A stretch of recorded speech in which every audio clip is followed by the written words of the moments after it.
आपली संस्कृती, आपले संस्कार सदा राहू दे आपल्या सोबत. भारताच्या महान ग्रंथांचे आणि काव्यांचे संपूर्ण संकलन. सबस्क्राईब करा तिलक.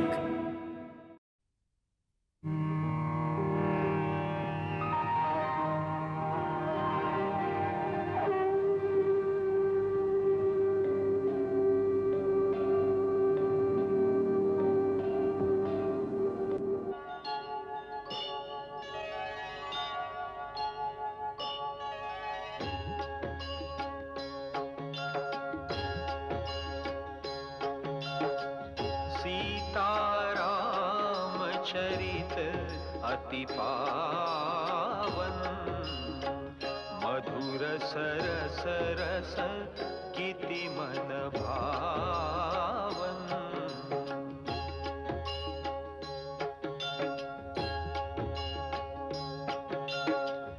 युग युग गीत तयांचे गावे, प्रभु गुण गात मना सुख वावे.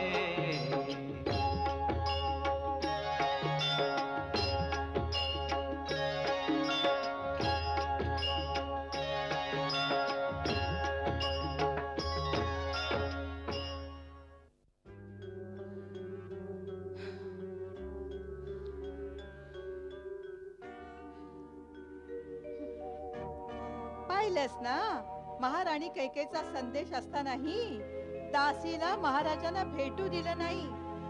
अजून राम गादीवर बसलाही नाही आणि ही अवस्था आहे. मी पण बघतेच आता कसा बसतो तो राज्य सिंहासनावर. हेच तर पाहायचंय की हा भडका महाराजांच्या गोड गोड बोलांनी शांत तर होणार नाही ना. सावधान राणी, आज पतीच्या गोड गोड बोलांना फसलीस तर जन्मभर आपल्या कर्माला रडशील. अगं त्याने येऊ दे तर खरं. आधी मी त्यांनी दिलेली वचन पूर्ण करून घे. उतावळेपणात बाजी हातातून निघून जाईल. उतावळेपणा कसला मंथरा? एवढा वेळ आहेच कुठे? तरी निशाणा साधून बाण मारला पाहिजे. मग आता तूच सांग, मी काय करू? या वेळेला तर साऱ्या अयोध्येत तू सोडून माझे आणखी कुणी नाहीये. तू मला जो मार्ग दाखवशील ना मंथरा, मी त्याच मार्गावरून चालेन. मार्ग तर एकच आहे, त्रिया चरित्र. त्रिया चरित्र दाखवायचं असेल तर पूर्णपणे दाखव.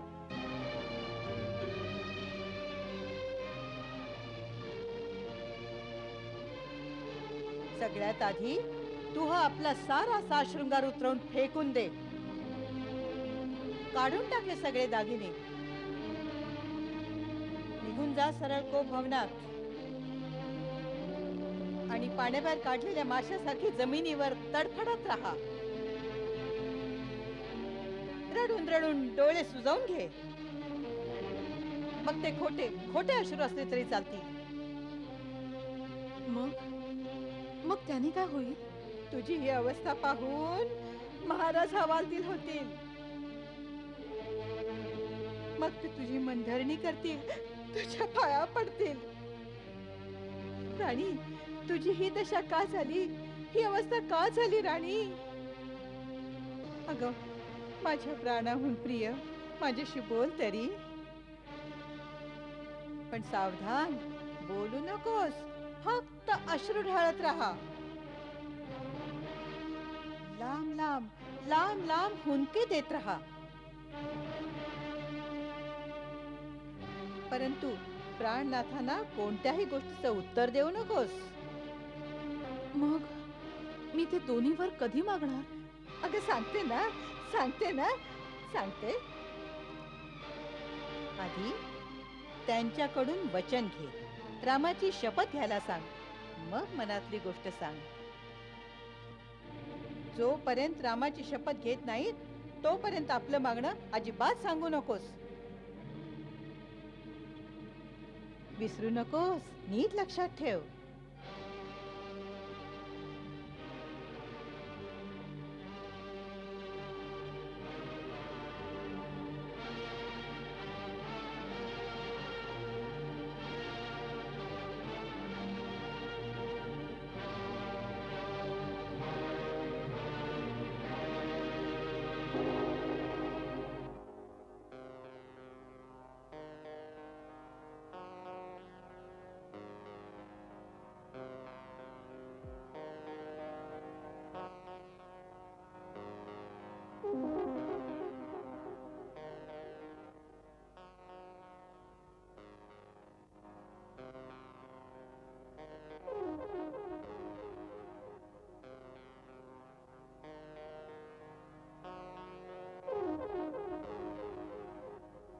देवी,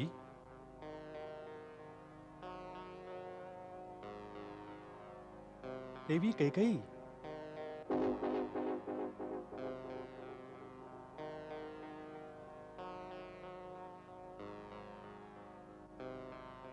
काय झालं? सांग, काय झालंय?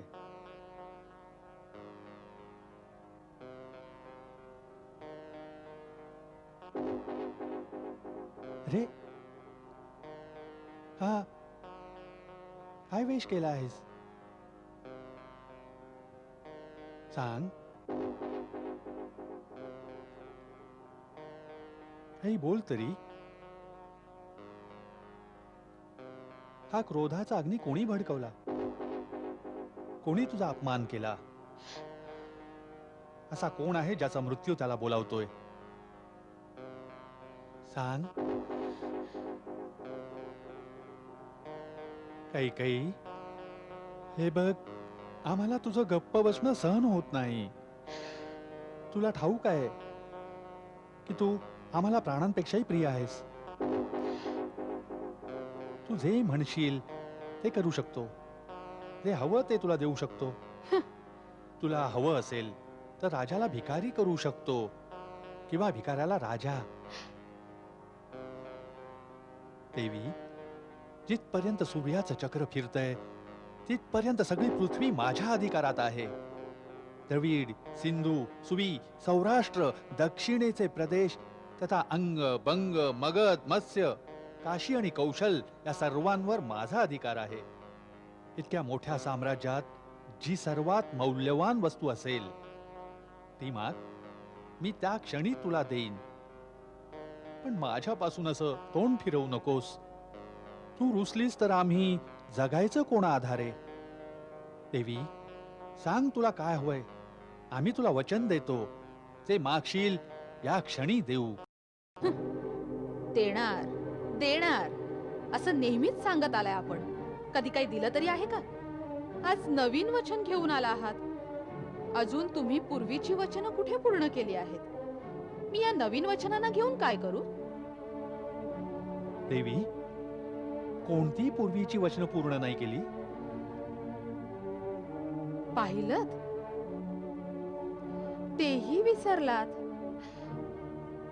महाराज, जेव्हा देवासुरांचे युद्ध झाले होते, तुम्ही देवराज इंद्रच्या मदतीला गेला होतात. 100 असुरांबरोबर तिथे जे युद्ध झाले होते तेव्हा मी तुमच्या रथाची सारथी झाले होते. आठवतंय की तेही विसरलात? हो हो, आठवतंय. इतक्या कुशलतेने रणभूमीवर तू रथ चालवला होतास की मोठे मोठे योद्धे चकित झाले होते.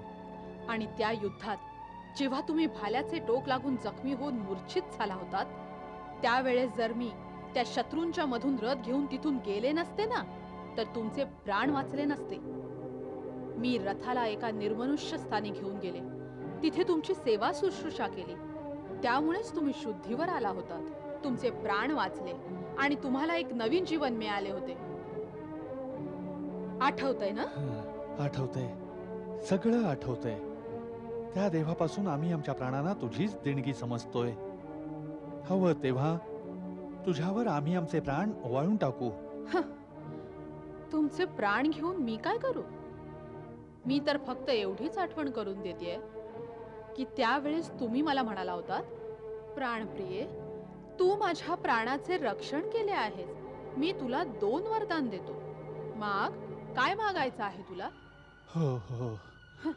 परंतु मी म्हणाले होते, महाराज, माझी ही 2 वरदानं आपल्याकडे ठेव म्हणून राहून द्यावीत. जेव्हा मला गरज असेल ना, तेव्हा मी मागून घेईन. हो, आज आता आम्हाला असं वाटतंय की त्यावेळेस आम्ही कंजूशी केली. तू ज्या प्रकारे शौर्य दाखवलेस त्यासाठी तुला 2 नाही 4 वर द्यायला हवे होते. 4? महाराज, बोल. आता तर तुम्ही 2च पूर्ण केलेत, तरी खूप आहे. पण त्यांना पूर्ण करण्यात अडचण काय आहे? तू आत्ता माग, आम्ही प्रतिज्ञा करतो की जे मागशील तत्काळ आम्ही पूर्ण करू. मी खूप ऐकल्यात अशा प्रकारच्या गोष्टी. आता माझा तुमच्या बोलण्यावर विश्वास राहिला नाही. देवी, एका रघुवंशीच्या सांगण्यावर विश्वास नाही? रघुकुलात हिरीत सदैव चालू आहे की प्राण गेला तरी वचन पाळायचे. महाराज, अशा गोडगोड गोष्टींना तुम्ही जरा बाजूलाच ठेवा. हे बघ, तू आम्हाला प्राणांपेक्षाही प्रिय आहेस. आम्ही तुझी शपथ घेतो. माझी शपथ? हो, माझ्याहूनही अधिक प्रिय कोणीतरी असेलच की. हो, राम. मग रामाची शपथ का नाही घेतली? रामाची शपथ? ठीक आहे, तुझ्यासाठी आम्ही रामाची शपथ घेऊन सांगतो की जे मागशील याच क्षणी देऊ. द्याल? हो हो, पण त्याआधी तुला आमची एक गोष्ट ऐकावी लागेल. काय? आधी हा भयंकर वेश उतरव, कोपभवनातून बाहेर पड आणि आपली तीच मोहिनी छबी आम्हाला दाखव, जिला पाहून आमची दशा तीच होत असते, जी चंद्राला पाहून चकोराची होते. पण तुम्ही माझं पूर्ण म्हणणं तरी ऐकून घ्या. नाही आता तर आम्ही रामाची शपथ घेतलेली आहे. उठ, एकदा त्याच मोहिनी मूर्तीचे दर्शन करव. तुझे दोन्ही वर तात्काळ पूर्ण होतील. हम्म. हो हो.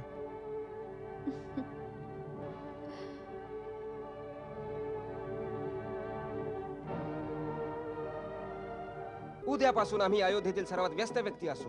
असंही होईल की बरेच दिवस आम्ही तुला भेटू शकणार नाही, कारण संपूर्ण राज्याची चिंता आम्हाला असेल. इतकी चिंता तर महाराज रामांनाही नसेल. असायलाही नको. आम्ही असताना त्यांना चिंता करावी लागली तर आमचा काय उपयोग आहे? राजाच्या डोक्यावर जे ओझं असतं ते कमी करणंच आमचं कार्य आहे. सेवकाचा धर्म, सैनिकाचं कर्तव्य, सीमेची सुरक्षा, प्रत्येक क्षेत्रात आम्हाला सतर्क राहायला हवं. आणि एका क्षेत्राला तर आपण पूर्णपणे विसरलात. उर्मिला, तू तर आमच्या उराला व्यापणारी चेतना आहेस, आमची प्रेरणा आहेस. गोष्टी करण्यात तुम्ही खूप पटाईत आहात. हे बघ प्रिये, बंधू भरत आणि रिपुदमन असते तर थोडा भार त्यांच्यावरही असता. आम्ही माता कैकेयीला सांगू की उद्याच भरत भैयाला बोलवावं, म्हणजे लक्ष्मण आपल्या उर्मीसाठी थोडा वेळ काढू शकेल.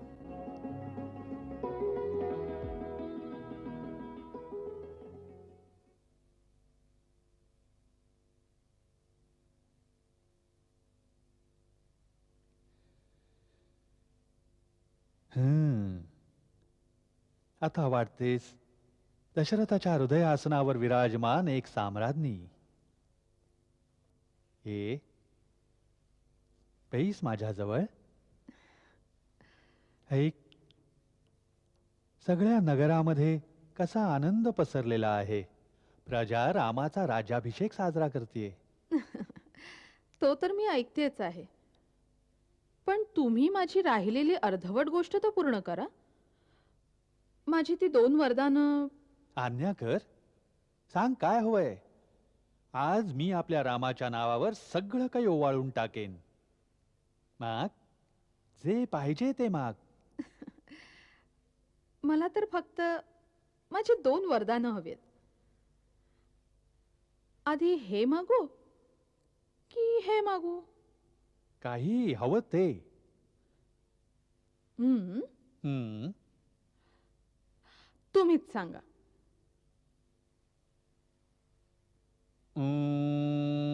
हे हे माग. मागू? हा. माझे हे वरदान सांगतंय, अयोध्येचे राज्य माझ्या पुत्र भरताला मिळो, रामाला नाही.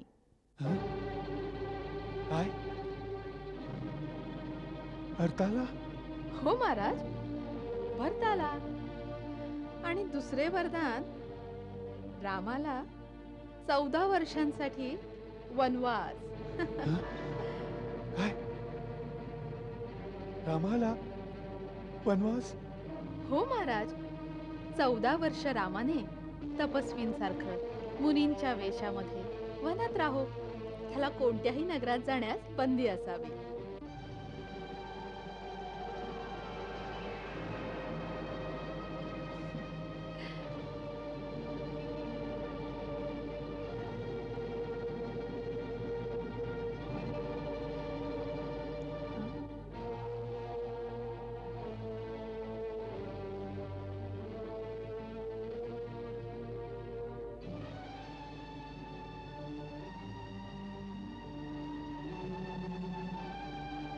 अरे,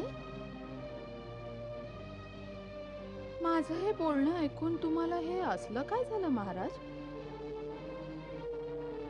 असा बाण का लागल्यासारखं झालं महाराज? माझी 2 वरदानं तुमच्याकडे ठेव म्हणून ठेवली होती, म्हणून मी जे मनात आलं ते मागितलं. जर तुम्हाला द्यायचे नसतील तर नका देऊ. तोडा आपलं वचन. सगळ्या जगात तुमचंच अपयश पसरेल. मग धर्म आणि सत्याचं नाव आपल्या जिभेवर पुन्हा कधी आणू नका.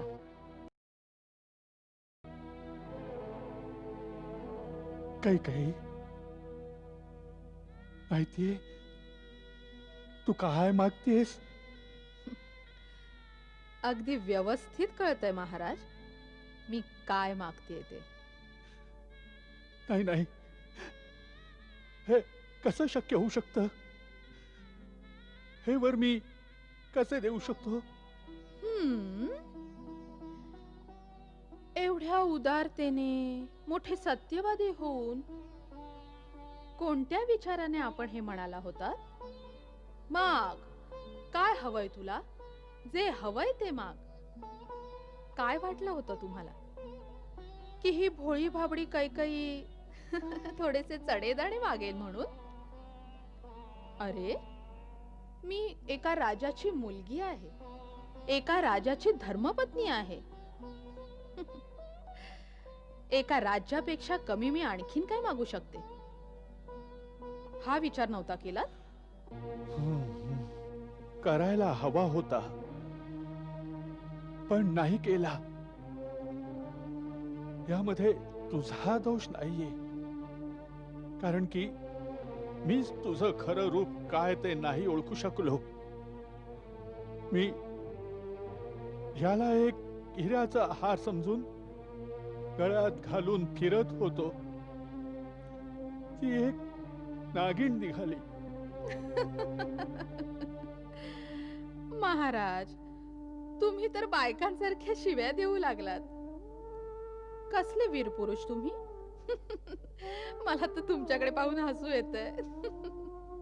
तू काय हसशील? हसेल तर सारं विश्व माझ्यावर राणी. जेव्हा लोक म्हणतील की म्हातारा स्त्रीच्या लोभात इतका आंधळा झाला की रामासारख्या धर्मात्मा पुत्राला वनात पाठवलं, तेव्हा मी काय उत्तर देणार? आणि जेव्हा कधी कुठे एखाद्या वीरपुरुषांच्या सभेत तुम्हाला कोणी विचारलं की ज्या स्त्रीनं तुमच्या प्राणांचे रक्षण केले,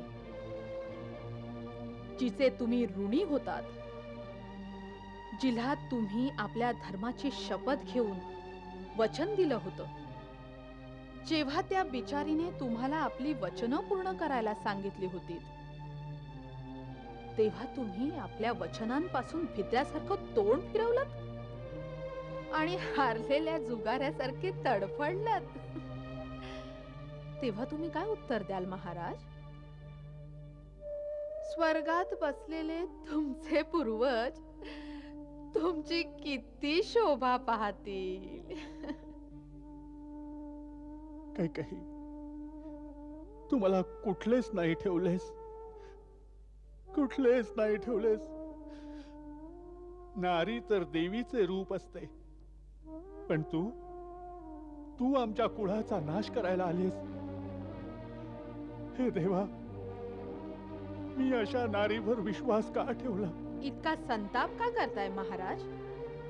मी तुमच्यासाठी काही परकी नाहीये की भरत आपला पुत्र नाहीये. ठीक आहे, आता माझा पूर्ण विश्वास बसला आहे की तुम्हाला तुमचे वचन पूर्ण करायचं नाहीये. कान उघडे ठेवून ऐका. रामाच्या राज्याभिषेकाआधी तुम्हाला माझ्या चितेला अग्नी द्यावा लागेल. आज अयोध्येच्या राजद्वारातून एकतर राम वनात जाईल किंवा कैकईची अर्थी जाईल. कारण अशा अधर्मी वचनभंग करणाऱ्या का पुरुषाची पत्नी म्हणून घेण्यापेक्षा चांगलं आहे की मी माझ्या प्राणांचा त्याग करीन. असे कठोर बोल तोंडातून काढू नकोस प्रिये. कुणी तुझ्या मनात ही दुर्भावना पेरली. कुणी आपल्या प्रेमात आणि विश्वासात हे विष मिळवलंय. रथ आणि राम तर माझे दोन डोळे आहेत. तू भरताला राज्य द्यायचं म्हणतेस तर मला मान्य आहे. माझ्या रामाला राज्याचा लोभ नाहीये. त्याने तर राज्यसभेतही नकारच दिला होता. भरताला जर राजा व्हायचं असेल तर मी सकाळीच भरत शत्रुघ्नाला बोलावून घेईन. दुसरा मुहूर्त शोधून भरताला राज्य दिले जाईल. परंतु रामाच्या वनवासाची गोष्ट आपल्या मनातून काढून टाक. आपले दुसरे वरदान परत घे राणी, परत घे. नाही महाराज, असं कदापि होऊ शकत नाही. जर तुम्हाला करायचीच असतील तर दोन्ही वचनं पूर्ण करा. मला आजच रामाला वनात जाताना बघायचं आहे.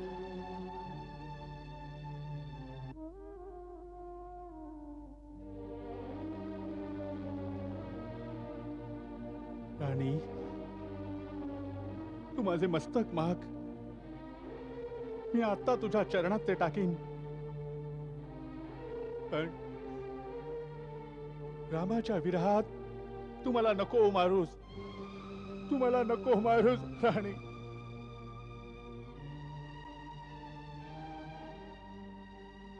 मंगल भाव मनात जपोनी दशरथ राज आनंदे मनोमनी.